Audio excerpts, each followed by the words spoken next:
Welcome to our channel. ఈ మధ్య కాలంలో చాలా మంది డైట్ చేసి వెయిట్ లాస్ అవ్వాలని కోరుకుంటా ఉంటారు. డైట్ చేస్తున్నారు, వెయిట్ లాస్ అవుతున్నారు. బట్ ఆ డైట్ మానేయగానే మళ్ళీ వెయిట్ గెయిన్ అవ్వడం స్టార్ట్ అయిపోతుంది. సో ఇలా కాకుండా మనం తింటూనే వెయిట్ లాస్ అవ్వచ్చు. దీంతో పాటు హోమియోపతి మెడిసిన్ తీసుకుంటూ ఈ డైట్ మీరు చెప్పినట్టు, నేను చెప్పినట్టు మీరు చేస్తే గానీ ష్యూర్గా మళ్ళీ పెరగరు, నార్మల్గా వెయిట్ లాస్ అవుతారు అని చెప్పేసి అంటున్నారు.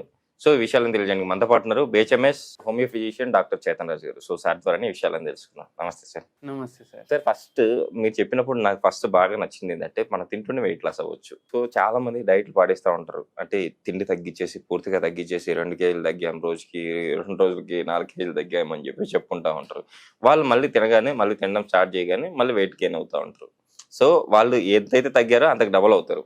సో అలా కాకుండా హోమియోపతి మెడిసిన్ తీసుకుంటూ మీరు చెప్పినట్టు చేస్తే షూర్గా మళ్ళీ వెయిట్ పెరగకుండా నార్మల్గా, అంటే వాళ్ళు ఎంత వెయిట్ లాస్, వాళ్ళు ఎంత ఉండాలో వాళ్ళ BMI ప్రకారం అంతే అవుతారు అని చెప్పేసి అంటున్నారు కదా. సో అది ఎలా? ఇప్పుడు చూడండి, మీరున్నారు, మీ హైట్ ప్రకారం, మీ ఏజ్ ప్రకారం మీ వెయిట్ కరెక్ట్ ఉంది. Okay sir. ఓకే, కానీ ఇప్పుడు సేమ్ క్యారెక్టరిస్టిక్స్, మీ ఏజ్ మీ హైట్ ఉంది, ఆ మనిషికి ఎటువంటి రోగాలు లేవు, వాళ్ళ బాడీలో ఎటువంటి మెడిసిన్ వాడతలేరు, కానీ అయిన వెయిట్ 90 కిలోలు 100 కిలోలు ఉందనుకోండి. Okay sir. దాని అర్థం ఏంది? ఎంతైతే వాళ్ళ బాడీకి అవసరం దానికన్నా ఎక్కువ వాళ్ళు తీసుకుంటున్నారు, అందుకే వెయిట్ పెరిగింది. అంటే సింపుల్ దాంట్లో చూసుకుంటే. కానీ ఒక్కొక్కసారి ఏమవుతుంది, షుగర్ వ్యాధి, BP వ్యాధి, థైరాయిడ్ వ్యాధి, వీళ్ళకు మెటబాలిక్ ప్రాబ్లమ్స్, డిజార్డర్స్ వాళ్ళ బాడీలో ఉంటే, హార్మోనల్ ఇంబ్యాలెన్స్ వల్ల అప్పుడు కూడా వాళ్ళు తక్కువ తింటే కూడా వెయిట్ పెరుగుతారు. Okay sir. కానీ ఇన్ జనరల్ మన బాడీకి ఎంత అవసరం దానికన్నా ఎక్కువ తీసుకుంటే మనకు వెయిట్ ఏమో పెరిగిపోతుంది. ఇప్పుడు మన దగ్గర ఒక పేషెంట్ కూడా వచ్చిండే. ఆ పేషెంట్ ఇప్పుడు రిటైర్ అయిపోయినరు అండ్ గవర్నమెంట్ జాబ్లోనే ఉండే. ప్లస్ ఇంకోటి ఏంటంటే ఆ పేషెంట్కి 63 ఇయర్స్ ఏజ్ ఉండే. అయినా నాకు మన దగ్గర కొంచెం మోకాలు నొప్పుల ప్రాబ్లం తోటి వచ్చిండ్రు అనమాట. స్టార్టింగ్ స్టేజెస్లో ఉండే, జస్ట్ నెల నుంచి మోకాలు నొప్పులు ఉండే. మనం మందులు ఇచ్చినాం, అది తగ్గిపోయింది. ఆ మోకాలు నొప్పులు ఎందుకు వచ్చేసారు అతనికి? మోకాలు నొప్పులు ఏజ్ తోటి వచ్చినాయి, అవి తగ్గిపోయినాయి. కానీ మనం కేస్ టేకింగ్ తీసుకున్నప్పుడు మనకి ఏం తెలిసిందంటే ఈ పేషెంట్కి జాబ్ అయితే ఉండే, కానీ ఈయన స్పోర్ట్స్ మెన్ కూడా ఉండే. ఆ ఏజ్లో కూడా రోజు మార్నింగ్ 5:30కి ఫతే మైదాన్కి పోయి 5-6 కిలోమీటర్లు జాగింగ్ చేస్తుండే. ఆయన ఆడే స్పోర్ట్లు కూడా ప్రాక్టీస్ చేస్తుండే. కానీ మళ్ళా రావడం, మోకాలు నొప్పులు తగ్గిపోయినాయి, మన దగ్గర రావడం మానేసిండ్రు. 6 months 1 year తర్వాత మళ్ళీ వచ్చిండ్రు. నేను చూసి ఆశ్చర్యపోయినా. ఎందుకంటే అంతకుముందు ఫిట్ ఉంటుండే మనిషి, ఇప్పుడు వెయిట్ ఏమో 88 కిలోలు అయిపోయింది. Okay sir. అంతకుముందు ఎంత ఉన్నాడు సార్? అంతకుముందు నార్మల్ ఉండే, 71, 72 ఉండే వెయిట్, హైట్ కూడా 5'10" ఉండే, ఫిట్ ఉంటుండే. అట్ ది ఏజ్ ఆఫ్ 62 మనం అసలు అనుకోకపోతుండే, అసలు అరే ఇంత ఏజ్ ఉంది, ఇంత మంచి పర్సనాలిటీ మెయింటైన్ చేసిండ్రు అనేసి. ఎక్సర్సైజ్ ఉండే కదా, స్పోర్ట్స్లో ఉండే, మంచిగా వెయిట్ కూడా కరెక్ట్ ఉండే. అయితే నేను అడిగిన, ఏమైందండి, ఇప్పుడు షుగర్ ఉందా, BP ఉందా, థైరాయిడ్ ఉందా, ఏమైనా వేరే వ్యాధులు ఉన్నా? ఏం లేవు సార్, నాకు నేను ఇన్ని ఇయర్స్ స్పోర్ట్స్ ఆడినా నాకు ఏమవుతుంది, కానీ మళ్ళీ వెయిట్ ఎందుకు పెరిగింది అని నేను అడిగి. సరే ఏమైంది, మీ దగ్గర మోకాలు ట్రీట్మెంట్ తీసుకున్నా నేను, మోకాలు నొప్పులకి అవి మంచిగా అయిపోయినాయి. కానీ నాకు దాని తర్వాత ఏమైపోయిందంటే డైలీ జాగింగ్ పోవడం వల్ల మళ్ళీ ఎక్కడొస్తాయి, డైలీ ఎక్సర్సైజ్ చేయడం వల్ల మళ్ళీ ఎక్కడొస్తాయి అనేసి భయపడి నేనేమో మానేసిన ఎక్సర్సైజ్. ఓకే. సో ఇప్పుడు మనకు దీంతో ఏం అర్థమైంది చూడండి. ఇప్పుడు జిమ్లకు కూడా పోతారు కొందరు, వెయిట్ లాస్ చేసుకుంటారు, కానీ జిమ్ వదిలేసినాక మళ్ళీ వెయిట్ పెరిగిపోతుంది, వాళ్ళది డబల్ అయిపోతుంది. ఇప్పుడు ఈ పేషెంట్ కూడా ఎక్సర్సైజ్ మానేయడం వల్ల వెయిట్ పెరిగిపోయింది. ఎందుకంటే ఇంతకు ముందు ఎప్పుడైతే ఎక్సర్సైజ్ చేస్తుండే అప్పుడు ఆ డయట్ ఏదైతే తీసుకుంటుండే అది కరెక్ట్ అవుతుండే. కానీ చాలా మంది ఏం చేస్తారు, ఎక్సర్సైజులు మానేసిన తర్వాత, ఈ జిమ్లకు పోవడం మానేసినాక డయట్ అయితే అదే కంటిన్యూ అయిపోతుంది, దాంతో వెయిట్ గెయిన్ అవుతుంది.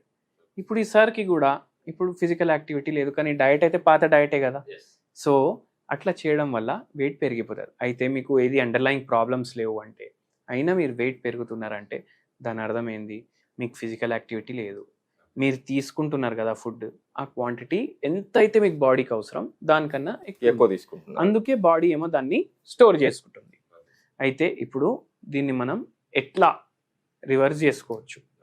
ఏది ఇట్లా స్పెసిఫిక్ డైట్, ఏ డైట్ తీసుకున్నా మీరు, ఓన్లీ ప్రోటీన్ రిచ్ డైట్ తీసుకున్నా లేదంటే గుడ్ ఫ్యాట్ రిచ్ డైట్ తీసుకున్నా, కీటో డైట్, దానికి 100 పేర్లు 100 డైట్లు ఉంటాయి.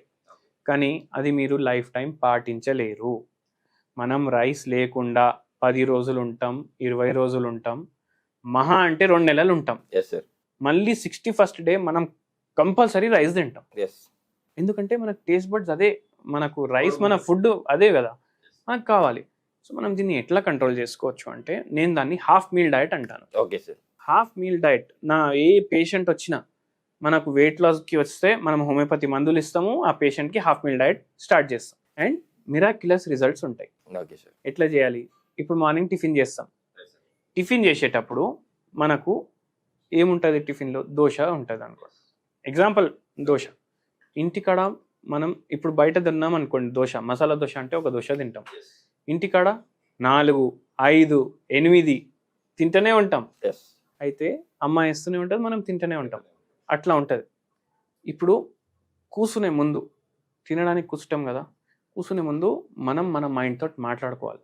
అరే ఎంత తింటావు? మైండ్ ఏమంటుంది? 5 దోశలు తింటా, లేకపోతే 6 దోశలు తింటా. 6 అని చెప్పింది కదా మైండ్, దానికి హాఫే ఇవ్వాలి. 3 దోశలు తినాలి, ఆపేసేయాలి. అట్లా మనం హాఫ్ క్యాలరీస్ మన డైట్లోకి వెళ్ళి తీసేస్తున్నాం. Okay sir. మళ్ళీ లంచ్ రైస్, సాంబార్, పప్పు అన్నీ ఉంటాయి. ఇంత రైస్ తినాలనిపిస్తే ఇంతే రైస్ తినాలి, దాంతో ఆపేసేయాలి. ఉంటుంది ఆకలి. ఇప్పుడు పేషెంట్లు ఏమంటారు, అరే ఫుల్ ఆకలి అవుతుంది సార్, మేము ఆపుకోలేము అది అంటే. 2 రోజులు 3 రోజులు ఉంటుంది. దాని తర్వాత బాడీ కూడా అర్థం చేసుకుంటుంది, ఏమనేసి వీడు దీనికన్నా ఎక్కువ ఇవ్వడు నీకు అనేసి, అంటే సెల్ఫ్గానే అనుకుంటుంది. డిన్నర్ కూడా అట్లనే చేయాలి. ఇట్లా చేయడం వల్ల మనం డైలీ సగం క్యాలరీస్ మన లైఫ్లోకి వెళ్ళి తీసేసినాం. అండ్ దాంతోపాటు మనం ఏం చేయాలంటే, తినే ముందు ఒక 1 glass of Luke warm water తీసుకోవాలి. ఓకే. ల్యూక్ వామ్ వాటర్ తీసుకుంటే అది కొద్దిసేపు స్టమక్లో ఉంటుంది కదా, ఇది ఒక బలూన్ లాగా యాక్ట్ చేస్తుంది. మీరు కొద్దిగా తిన్న తర్వాతనే మీకు ఒక సాటియేషన్, ఫుల్నెస్ ఫీలింగ్ కూడా ఇస్తుంది. అట్లా కూడా చేయాలి. టైంకి తినాలి.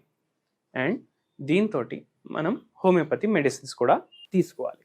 Okay sir. అయితే మనకు వెయిట్ లాస్ ఏదైతే ఉంటుంది అది విదౌట్ ఎనీ సైడ్ ఎఫెక్ట్స్ ఉంటుంది. అండ్ వెరీ ఇంపార్టెంట్ ఏంటంటే ఇంకోటి, మన డైట్లో ప్రీబయోటిక్స్, ప్రోబయోటిక్స్, ఫైబర్స్ ఇవి ఎక్కువ ఇంక్లూడ్ చేయాలి. అంటే ఇప్పుడు మనం చపాతీలు తింటున్నాం, మనం చపాతీ క్వాంటిటీ ఎక్కువ పెట్టి కర్రీ క్వాంటిటీ తక్కువ పెట్టొద్దు. ఓకే. కర్రీ క్వాంటిటీ ఎక్కువ చేసి చపాతీ క్వాంటిటీ తక్కువ చేయాలి. దాంతో ఫైబర్ ఎక్కువ పోతుంది మన డైట్లో. ఫైబర్లో క్యాలరీస్ ఉండవు, అయితే డైజెస్ట్ కాదు. సో ఆటోమేటికలీ క్యాలరీస్ అక్కడ కూడా తగ్గుతాయి. మళ్ళీ తినే ముందు కీరా, బీట్రూట్, క్యారెట్లు ఇవి రా ఫామ్లో తినాలి. Okay sir. ఉల్లిపాయలు తినాలి. దీంతో కూడా ఫైబర్ పోతుంది, వాటర్ ఎక్కువ పోతుంది, దాంట్లో వాటర్ కంటెంట్ ఎక్కువ ఉంటుంది. అండ్ అక్కడ కూడా మనం దాని తర్వాత తింటే కూడా తక్కువ తింటాం.